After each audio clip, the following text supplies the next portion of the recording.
Once upon a time, in a land far, far away, at the dawn of civilization, transferring knowledge between people was becoming essential. The problem was the system we used was far from perfect, which led to all kinds of confusion.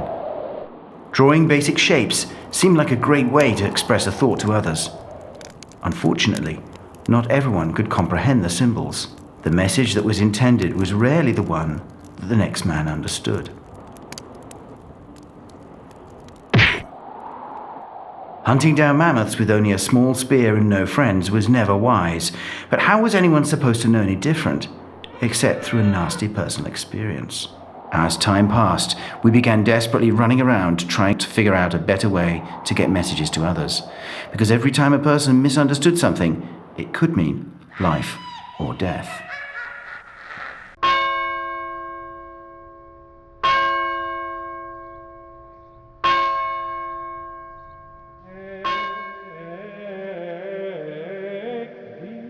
Writing became a great way to share between people. The problem was, only a few people could create it, and even fewer could read it when it was written. Copying was slow and intensive, as it was always laboriously done by hand. By 1450, a more viable solution appeared, much to the relief of the tired old text copiers.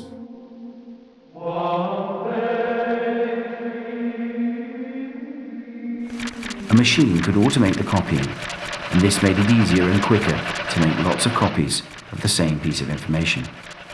With all these copies of information, we ran into the next problem: how to get all this text out to different people without handing it out one by one. Hundreds of years later, the first viable solution to international dissemination appeared.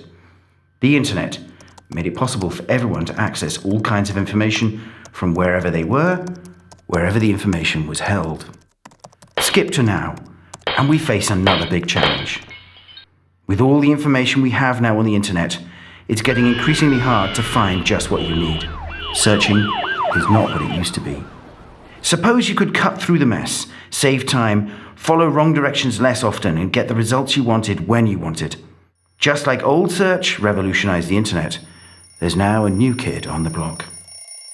It's not your normal superhero, but it can do things that other, more human search tools can't. We call it iGlue.